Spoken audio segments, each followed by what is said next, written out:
హిందువులు జరుపుకునే ముఖ్యమైన పండుగలలో విజయదశమి ఒకటి. ఆశ్వయుజ మాసం అంటే సుమారుగా అక్టోబర్ కాలంలో ఈ పండుగ వస్తుంది. చెడు మీద మంచి సాధించిన విజయానికి చిహ్నంగా ఈ పండుగను విజయదశమి అని పిలుస్తారు. పూర్వం మహిషాసురుడు అనే రాక్షసుడు ఉండేవాడు. మహిషం అంటే దున్నపోతు. మహిష రూపంలో పుట్టాడు కాబట్టి అతనికి మహిషాసురుడు అనే పేరు వచ్చింది. రాక్షసులలోని అతి బలవంతుడైన మహిషాసురుడికి ఎలాగైనా ముల్లోకాలు జయించాలన్న కోరిక కలిగింది. అందుకోసం బ్రహ్మదేవుని నుంచి వరాలు పొందేందుకు ఘోరమైన తపస్సు చేయడం మొదలుపెట్టాడు. ఎండ, వానలు అనకుండా, ఆకలి, దప్పిక తెలియకుండా ఏళ్ల తరబడి మహిషాసురుడు చేసిన తపస్సుకి బ్రహ్మదేవుడు ప్రత్యక్షం కాక తప్పలేదు.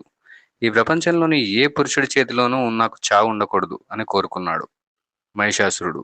ఎందుకంటే ఆడవారు ఎలాగో తనని ఓడించలేరని అతని నమ్మకం.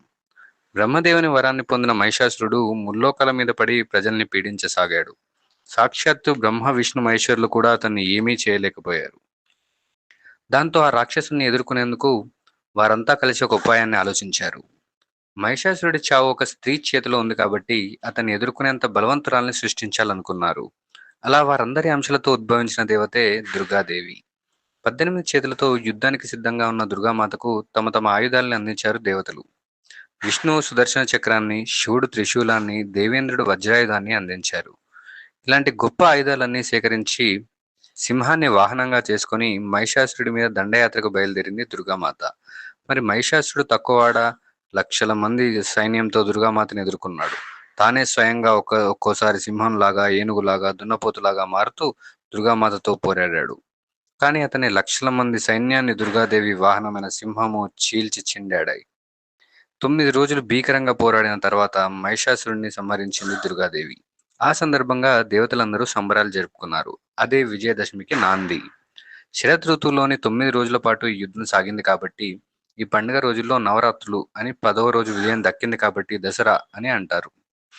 అమ్మవారిని వేర్వేరు అవతారాల్లోనూ, అలంకారాల్లోనూ శ్రద్ధగా కొలుచుకుంటారు. ప్రపంచంలోని అమ్మవారిని పూజించే ప్రతి ప్రాంతంలోనూ ఘనంగా పూజిస్తారు. ముఖ్యంగా పశ్చిమ బెంగాల్లోని ప్రతి వీధిలోనూ అమ్మవారి విగ్రహాన్ని నెలకొల్పుతారు. అలాగే మైసూర్లో ఉన్న చాముండేశ్వరి ఆలయంలో దసరాని ఎంతో ఆడంబరంగా జరుపుకుంటారు. తెలంగాణలో అయితే దసరాతో పాటు పూలు, పాటలతో సాగే బతుకమ్మను కూడా చేసుకుంటారు.